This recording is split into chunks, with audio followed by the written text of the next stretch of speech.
C'est un plaisir de vous retrouver. Point complet de l'actualité à toutes et à tous. Bonsoir, bienvenue, les grandes articulations. À Soya, préfecture de Mamou, le Premier ministre suit l'évolution de la reconstruction de la route nationale numéro 2, Mamou-Farana. La visite intervient quelques jours après le lancement des travaux de la nationale numéro 5. Circulation routière, une nouvelle exigence pour les chauffeurs de moto. Les autorités lancent le processus d'obtention de permis de conduire et c'est pour deux catégories, A et A1, une démarche permettant de renforcer la sécurité routière. Promotion de la salubrité publique, un concours voit le jour. C'est la première édition sur initiative de l'ANSP et ses partenaires sur les 13 communes de Conakry. Matoto rafle la première place. Bienvenue. À la une, infrastructure branding Guinée, le ministre Djiba Diakité sur le site du lac Bassikolo. Loin d'une simple visite, constater l'étape finale de la première phase. Le niveau du chantier semble rassurant. Omar Bari. Lancé en août 2023, le chantier de valorisation du lac Bassikolo, une initiative présidentielle, a reçu ce samedi 29 novembre 2025 une nouvelle visite du président du comité stratégique de Simandou, également ministre directeur de cabinet de la présidence Djiba Diakité. Il était accompagné du ministre de la Culture et de l'Artisanat Moussa Moïsila, du ministre du Travail et de la Fonction publique Faya François Bourounou, les responsables de la direction générale d'Al-Barak, ainsi que de plusieurs hauts cadres. L'objectif était de constater l'état d'avancement des infrastructures du site, dont la livraison de la première phase est prévue dans les semaines à venir. Cette infrastructure Branding Guinée, la Guinée fait, personnellement supervisée par le ministre Djiba Diakité, et dont la première phase touche à sa fin, est entourée d'une clôture de 900 mètres. Elle comprend un parc pour enfants, près d'un hectare d'espace vert, un lac de 22 000 mètres carrés doté d'une fontaine, une cafétéria, un bâtiment administratif et un musée. Ce résultat pharaonique est rendu possible grâce au suivi et aux recommandations du ministre Djiba Diakité, qui a une nouvelle fois effectué une visite complète du chantier. Il a formulé des recommandations concernant les dernières retouches à apporter, tout en se projetant sur les conditions futures d'exploitation du site que le maître d'ouvrage s'est engagé à rendre salubre, sain et attractif. Il y a 10 ans, nous avons commencé la construction de Bassikolo. C'est important pour la jeunesse guinéenne. Ça va leur permettre de célébrer beaucoup d'activités ici. Sous l'instruction du président, on a commencé la reconstruction de cette partie. Nous avons fait une clôture de 900 mètres et un centre de jeux pour enfants, un parc pour enfants. L'espace vert, c'est près d'1 hectare. Le lac est de 27 000 mètres carrés. Il y a une fontaine au niveau du lac qui a une puissance de levée de 27 mètres.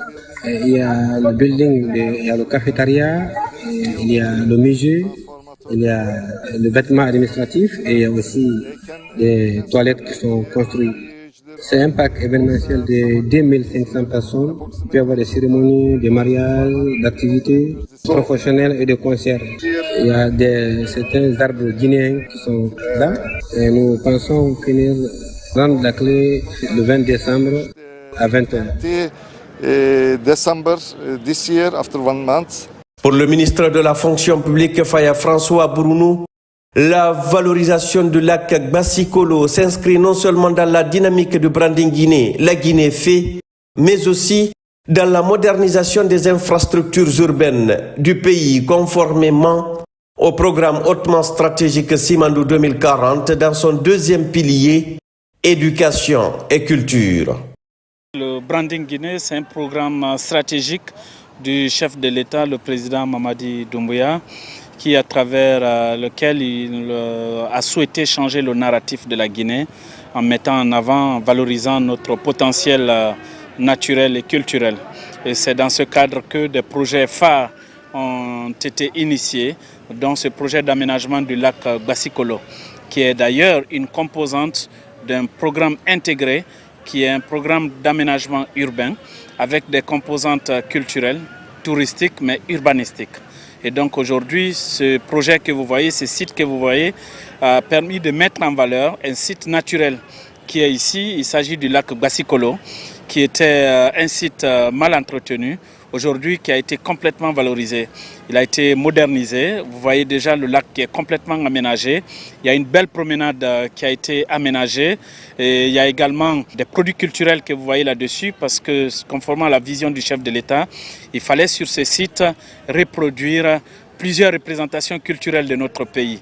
Et cela s'illustre par la présence du Nimba sur le site, mais également d'autres contenus culturels que vous voyez sur le site. Et également, vous avez d'autres commodités qui vont faire de ce site un site touristique merveilleux. Le ministre de la Culture et de l'Artisanat, Moussa Moïsilla, chargé entre autres par le ministre directeur de cabinet de la présidence du suivi de l'application des recommandations et du respect du cahier des charges, salue l'exemple de réussite que représente le site Basikolo, lequel contribue par ailleurs à valoriser le patrimoine culturel et touristique du pays. Nous avons effectivement visité le projet d'aménagement du lac Basikolo qui est à sa première phase. C'est un projet emblématique parce que le site Basikolo est un site à la fois culturel, artistique, mais c'est aussi un lieu d'ancrage culturel parce que ce site fait partie de notre imaginaire collectif. Le réhabiliter, le reconstruire, le moderniser, c'est parfaitement en accord avec la vision du président de la République qui a mis en place le branding national qui consiste donc à faire de notre pays un pays de destination, à promouvoir donc le tourisme, à attirer les investissements, mais aussi à faire de telle sorte que notre culture, avec toutes les identités que cela contient, puisse être valorisée. Donc la première phase se déroule absolument très bien. Basikolo, il y a quelques années en arrière, s'apparentait presque à un dépotoir, un lieu où l'on mettait toutes sortes d'ordures parce que c'est, vous savez, à quelques mètres du port autonome. Mais aujourd'hui, le site est devenu une sorte de carte postale pour tous ceux qui rentrent à Kaloum. Non seulement nous préservons la mémoire, mais cela permet aussi à faire de telle sorte que les générations qui arrivent n'oublient pas, parce qu'il y a ce côté de transmission également qui se fera. La deuxième phase va être encore plus grande, va être encore plus prestigieuse, et tout cela, mis ensemble, permettra à ce site d'être l'un des plus visités du pays. Et tout ça grâce donc à la vision du président de la République que le ministre directeur du cabinet a pu parfaitement mettre en œuvre avec un travail de coordination bien assuré avec le ministère de la Culture et de l'Artisanat. Donc nous sommes très satisfaits de l'avancée des travaux et nous sommes encore plus confiants quant au démarrage de la deuxième phase avec un aménagement assez spectaculaire et les retouches qui sont faites rapidement à chaque fois que nous avons des suggestions, nous le faisons. Vous avez le bâtiment principal, cafétéria, vous avez également un musée qui va être le réceptacle de certaines œuvres culturelles propres à la communauté Baga parce que ce site a un lien spirituel mais aussi traditionnel avec cette communauté. Vous avez aussi certaines œuvres propres à la ville de Conakry qui a grandi au fur et à mesure autour de ce lac qui vont être exposées dans ce musée-là. Il faut souligner que les infrastructures du site urbain de Basikolo de la première phase devraient être livrées le 20 décembre 2025 à 20 h, seront complétées par une seconde phase comprenant de nouvelles infrastructures attractives. Relié au parc citoyen voisin et à Kamaen Plage, le lac Basikolo s'intègre désormais dans un écosystème urbain moderne, aux côtés du jardin du 2 octobre ainsi que de la Payotte, et s'aligne parfaitement avec les objectifs du branding Guinée, la Guinée fait, à savoir l'investissement pour attirer les investisseurs et accélérer le développement économique irréversible de notre pays, la culture pour valoriser notre identité et les valeurs héritées de nos ancêtres, le tourisme afin de promouvoir la beauté de notre pays et renforcer la destination Guinée. On enchaîne avec l'extension et la réhabilitation des centres ASCAD, un programme qui se déroule conformément à la vision du chef de l'État.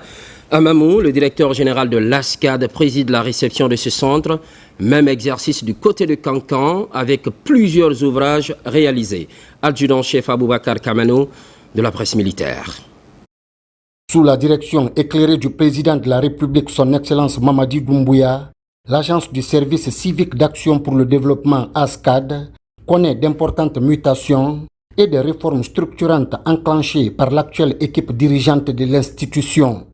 Pour être en phase avec la vision et les ambitions du chef de l'État et du gouvernement guinéen, notamment offrir un cadre idéal de formation aux apprenants et promouvoir l'engagement volontaire des jeunes pour leur insertion socio-économique, les responsables en charge de l'ASCAD ont entrepris un vaste programme d'extension et de réhabilitation des centres SCAD du pays. C'est le cas du SCAD régional de Mamou, situé à Timbi Madina dans la préfecture de Pita, et de celui de Kankan, si au quartier Kankankura. Tous réalisés par l'Agence française de développement AFD, dans le cadre du projet d'appui au développement de l'ASCAD. Le centre SCAD de Pita vient d'être réhabilité. Il comprend plusieurs ouvrages, à savoir un bloc administratif, 2 blocs vie pour les cadres, 2 bâtiments de 13 salles de classe, 2 dortoirs, une infirmerie, un réfectoire, 2 fermes avicoles, des bassins piscicoles, des toilettes entre autres. En attendant leur installation et leur équipement, les ouvrages du centre SCAD régional de Mamou sont officiellement mis à la disposition de la Direction générale de l'ASCAD. À la tête d'une importante mission civilo-militaire de son institution, c'est le colonel Mohamed Amin Kamara, directeur général de l'ASCAD, qui a présidé la cérémonie officielle de réception de ces édifices flambant neufs. Je préside aujourd'hui la remise officielle des ouvrages avant la cérémonie d'ouverture officielle. Selon la vision de M. le Président de la République, qui a bien voulu doter chaque région administrative des différents centres SCAD pour la formation socio-professionnelle des jeunes de chaque localité. Le centre de Pita de Timbi Madina permettra la formation socio-professionnelle de tous les jeunes de la localité, afin que les jeunes puissent avoir de la formation, mais surtout de l'insertion et de l'emploi. S'agissant du centre SCAD régional de Kankan, il est installé, équipé et opérationnel depuis 2021. Ce centre de formation comprend également d'importants ouvrages répondant à toutes les commodités et normes. 12 salles de cours, une salle informatique, la résidence du directeur régional, une direction du centre, une infirmerie, une buanderie, des dortoirs, un réfectoire, des ateliers de formation, des latrines, un terrain de volley-ball, un terrain de basketball et d'autres espaces de jeu. Outre ces ouvrages, le centre SCAD régional de Kankan a récemment bénéficié d'une extension. Sur son deuxième site situé au quartier Bordeaux, plusieurs infrastructures ont été aussi réalisées, notamment 2 bâtiments de salles de classe, des logements et des fermes avicoles. Poursuivant leur mission de travail dans l'arrière-pays, le colonel Mohamed Amin Kamara et ses équipes se sont rendus sur les sites de ces centres SCAD de Kankan pour non seulement réceptionner les nouveaux ouvrages, mais aussi faire l'état des lieux en touchant du doigt les réalités du terrain. Cette infrastructure que vous voyez vise à accroître la capacité d'accueil de nos volontaires, d'améliorer la qualité de l'offre de formation et de répondre aux besoins du marché du travail. Ce centre SCAD a pour vocation dès lors de moderniser et de diversifier les filières de formation en intégrant les mesures technologiques modernes sur les filières porteuses. Satisfait d'avoir accompli cette mission avec succès, le directeur général de l'ASCAD se prépare pour la seconde phase de sa tournée dans les centres SCAD du pays. Dans les jours à venir, une mission de l'ASCAD se rendra dans la région administrative de Farana pour la réception définitive des ouvrages du centre SCAD de cette région et à Zérékoré pour le lancement officiel des travaux du SCAD de la région forestière. Après des années de calvaire, reconstruction de la route nationale numéro 2, Mamou-Farana, à Soya précisément, préfecture de Mamou, le Premier ministre constate de visu le chantier. Peu avant, on assistait au lancement des travaux de la nationale numéro 5, Ousmane Bangoura, sur les pas du chef du gouvernement. Après avoir procédé au lancement de la RN5, le Premier ministre Amadou Ouriba poursuit son immersion sur les chantiers routiers de la région. Cap sur Soya, à 15 km du centre de Mamou. Ici, le chef du gouvernement vient constater l'avancement des travaux de reconstruction de la RN2. un axe stratégique pour le désenclavement de la région. Sur le terrain, autorités locales et administratives se mobilisent pour accompagner ce projet. Notre pays a connu des avancées significatives dans de nombreux domaines. La paix et la stabilité ont été renforcées. Les infrastructures ont été modernisées. L'éducation et la santé en font foi. Cette route permet non seulement à la Guinée de vivre, parce que toutes les productions qui viennent de la forêt passent par là. Pendant plusieurs années, pendant des décennies, les gens ont souffert sur cette route-là. Ce tronçon était devenu un véritable calvaire. Si vous venez aujourd'hui pour voir l'évolution de ces travaux, on ne peut que dire merci, merci encore une fois pour la délégation qui vous accompagne et remercier le président de la République. Aux côtés du Premier ministre, le ministre en charge des travaux réaffirme les orientations fixées pour une amélioration durable des infrastructures routières. Nous tous, nous connaissons l'importance de la route Mamou-Farana.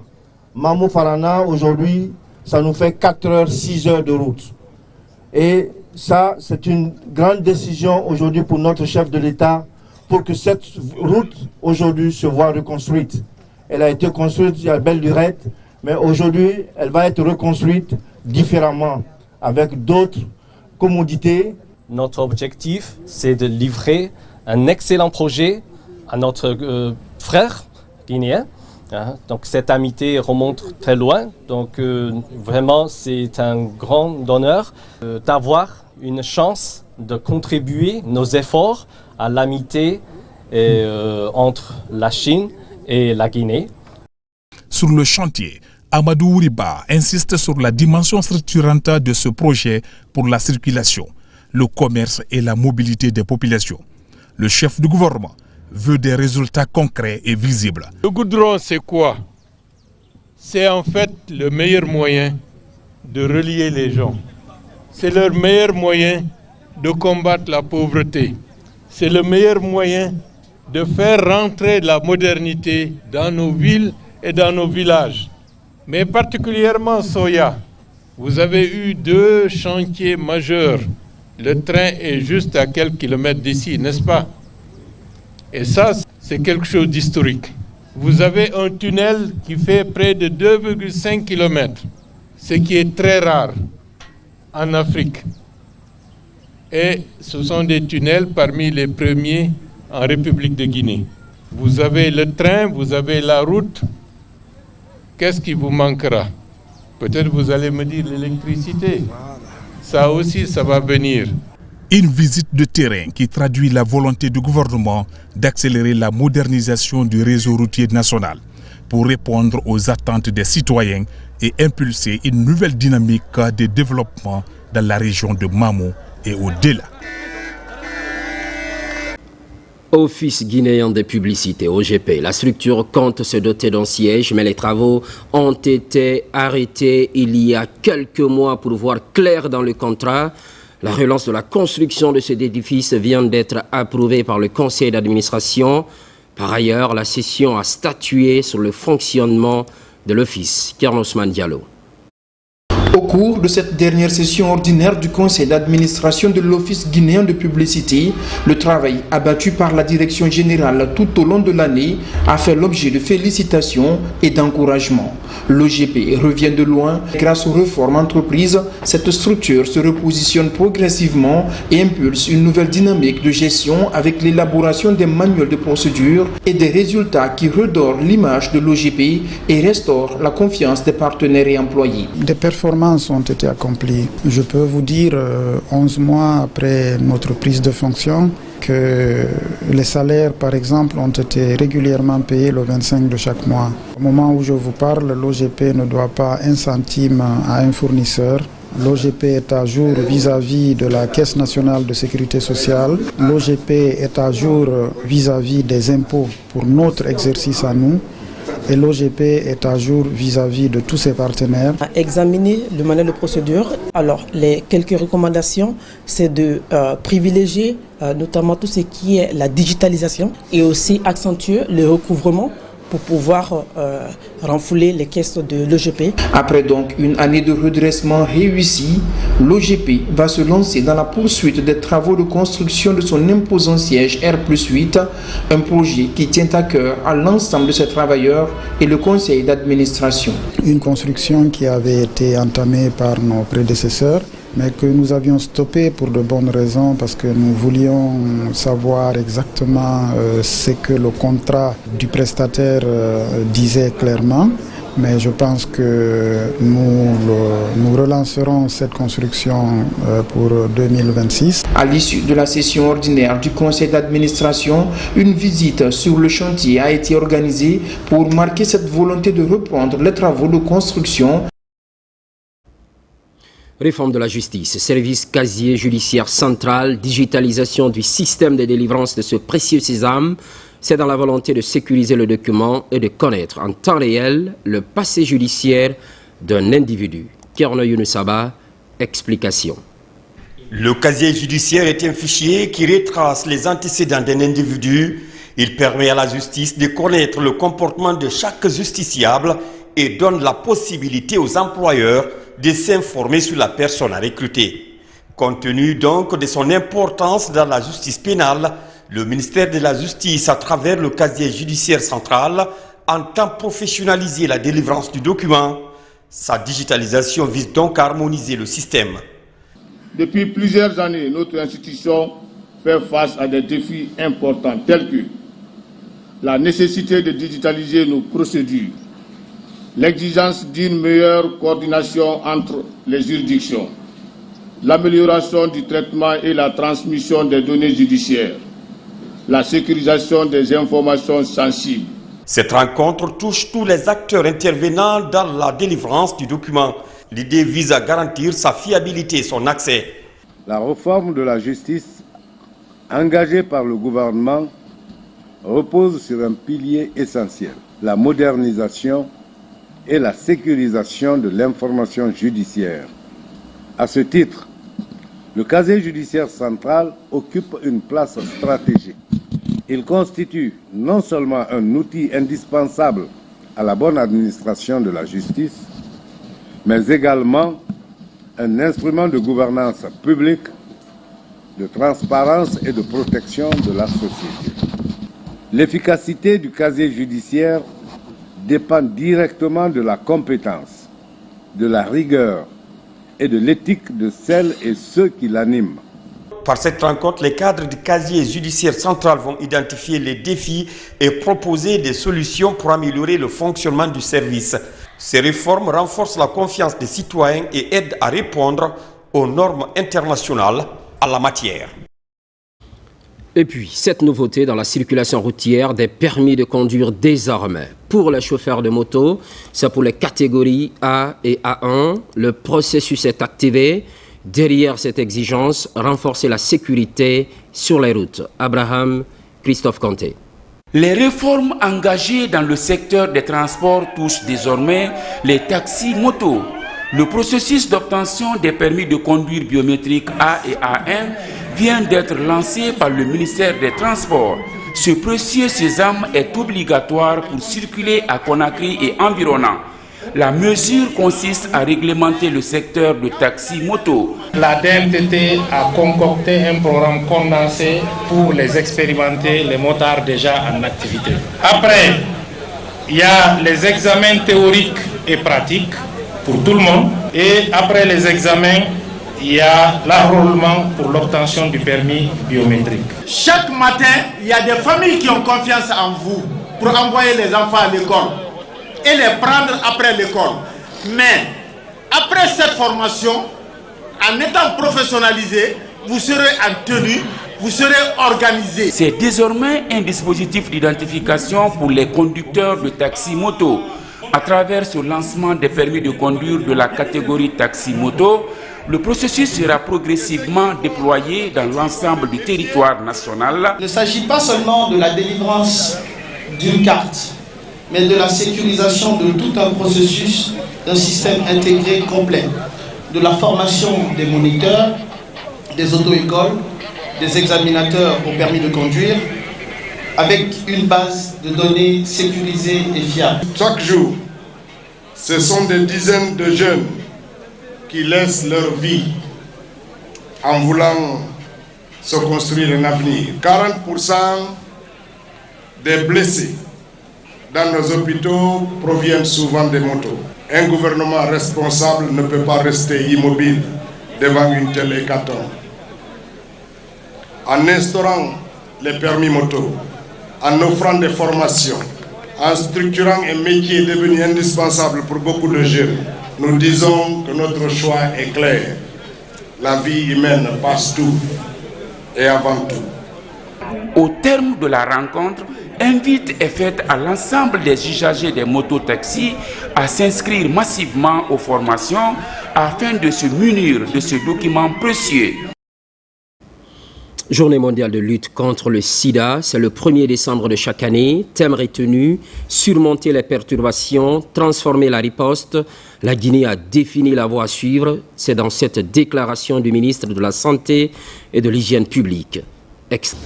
Chers concitoyens, chaque 1er décembre, la Guinée se joint au reste du monde pour commémorer la journée mondiale de lutte contre le VIH-Sida. C'est un moment de réflexion, mais surtout un moment d'espérance et d'unité. Je voudrais, en ce jour symbolique, rendre hommage à toutes celles et à tous ceux que le sida a arrachés à notre affection. Je salue avec respect le courage des personnes vivant avec le VIH, leur dignité, leur foi et leur engagement pour la vie. Vous êtes des exemples de résilience pour toute la nation. Chers concitoyens, chaque année, notre pays a montré qu'ensemble, nous pouvons relever de grands défis. En passant de 47% à 63% de taux de couverture vaccinale, la Guinée a prouvé que lorsque l'État, les partenaires et les communautés marchent de même pas, les résultats suivent. Ce même esprit d'engagement collectif doit guider notre riposte contre le VIH-Sida. Cette lutte, nous la gagnerons avec la détermination de nos acteurs locaux, l'appui de nos partenaires et la mobilisation de tous. Le thème retenu cette année par l'ONU-SIDA, surmonter les perturbations, transformer la riposte au sida, nous invite à renforcer la solidarité face aux défis. Les contraintes financières ou sanitaires ne doivent pas freiner nos efforts. Au contraire, elles doivent stimuler notre créativité, notre leadership et notre unité. Sous la clairvoyance du président de la République, son Excellence M. Mamadi Doumbouya, le gouvernement est pleinement engagé à renforcer le dépistage, améliorer la prise en charge et protéger les droits et la dignité de toutes les personnes affectées. Comme nous sommes en train de relever plusieurs défis dans le domaine de la santé, nous relèverons ensemble celui du VIH-Sida. Avec foi, solidarité et action, nous transformerons cette épreuve en victoire nationale. Vive la santé pour tous, vive la solidarité, que Dieu bénisse la Guinée et les Guinéens. Je vous remercie. On prend la route de Kankan, matérialisation des frontières Mali-Guinée, séjour des membres de la commission mixte. Il s'agit de restituer le contenu de la mission conjointe de reconnaissance technique de la zone des monts Sagou et Bambadala. Bonne nouvelle, le document juridique a été validé. Djamokaba. Mise en branle en avril 1993 à l'Abbé, la ligne frontalière Guinée-Mali qui touche le mont Sagou et Bambadala est réactivée. Jusque-là, non délimité et démarqué. Dans le registre de la lutte contre les conflits, ces deux États attissent la flamme du vivre ensemble à Kankan pour jouer la carte de la prudence. Chantier du jour, restituer les résultats de la reconnaissance technique ciblée et de valider le document de l'avant-projet de traité de délimitation, de démarcation de bornage de la ligne frontalière consensuelle, longue d'environ 906 km. Ces deux espaces, je pense que la sous-commission a fait des missions et nous aurons la restitution de ces missions pour peaufiner les derniers réglages et voir éventuellement comment on peut arriver maintenant à la validation définitive de l'avant-projet de traité, à sa signature, à sa ratification et aller sur le terrain pour commencer le bornage de cette frontière qui a duré. Ce bel exemple de coopération entre la Guinée et le Mali est suivi à la loupe par le secrétariat exécutif de la Commission nationale des frontières de Guinée. C'est une occasion pour nous de remercier les autorités n'est-ce pas, de la préfecture de Kankan, et d'affirmer solennellement, n'est-ce pas, la vision du chef de l'État, qui est celle vraiment de prôner une politique de coopération transfrontalière apaisée entre la Guinée et ses voisins. Ce qui fait qu'aujourd'hui, comme vous le savez, que les frontières ne sont plus, n'est-ce pas, un espace de conflit. Ce sont des passerelles qui permettent aujourd'hui aux communautés riveraines de part et d'autre de se parler, n'est-ce pas, de se donner la main. Ce qui nous lie est plus grand que ce qui nous sépare. La délimitation, démarcation et le bornage de la frontière Guinée-Mali ne représente pas seulement un acte administratif, il constitue un instrument stratégique pour la stabilité. Le rendez-vous de Nabaya va aboutir à la validation du tracé consensuel de cette portion qui permettra à la République de Guinée de poser des jalons du développement local. Au cœur du conclave, l'axe Conakry-Bamako se redynamise pour renforcer le climat de paix et de confiance. Pendant ce temps, mise en œuvre du programme Simandou, une vision du gouvernement que partage la Banque mondiale, le curseur est mis sur l'agriculture. Pour aller vite et bien, le gouvernement adhère à l'initiative AgroConnect. L'enjeu est de soutenir le développement agricole. Fodé Camara, spécialiste maison. L'initiative AgriConnect de la Banque mondiale compte offrir des opportunités d'accès au financement et au marché pour mieux accompagner les petits champions agricoles. En Guinée, cette initiative trouve un écho très favorable. Elle sera couplée au programme Simandou. C'est un programme qui tombe à pic, vu le programme Simandou 2040, qui aussi place l'agriculture au centre de ses interventions, l'agriculture étant le premier pilier du programme. AgriConnect également en accueillant la Guinée parmi les 5 pays africains qui ont été choisis pour le programme, donc pas beaucoup, ça nous offre une opportunité unique de transformation de notre agriculture locale. Pour la mise en œuvre du premier pilier du programme Simandou, 12 projets de développement rural sont prédéfinis avec des sous-projets. Et le plan d'engagement conjoint AgriConnect Guinée commence à dévoiler ses grands contours en matière d'aménagement, de financement des projets agricoles et d'autres mesures d'accompagnement. Une approche intégrée d'appui au secteur agricole. Le programme va aussi travailler à structurer les chaînes de valeur, notamment le long du corridor Simandou, à tirer profit des nouvelles infrastructures que le projet Simandou a permis de construire le long de ce corridor, mais aussi qui permettra plus facilement d'écouler nos produits hors de la Guinée et plus facilement de pouvoir importer des intrants et les rendre disponibles pour les agriculteurs sur le terrain. Au-delà de ça, AgriConnect va aussi aider à connecter donc la Guinée avec plus de marchés régionaux, internationaux, et cela passe bien sûr par du renforcement de capacité, par la certification, par l'appui au renforcement des laboratoires existants qui permettront aux produits guinéens de pouvoir être sur les marchés, qu'ils soient européens, américains ou ailleurs. L'initiative AgriConnect et le programme Simandou affichent la vision commune de promouvoir les activités agricoles. Une vision commune pour aider les populations rurales à sortir de la pauvreté par la création des emplois. Des dispositions pour inverser de façon durable la courbe du chômage et de l'insécurité alimentaire. Place maintenant à la promotion de la salubrité publique. Un concours est ouvert à Conakry. Une première édition sur initiative de l'ANSP et ses partenaires. Le théâtre est mis à contribution sur les 13 communes de Conakry. Matoto occupe la première place. Nabila Moussa Kamara. À Conakry, les 13 communes prennent part à la première édition du concours de salubrité publique.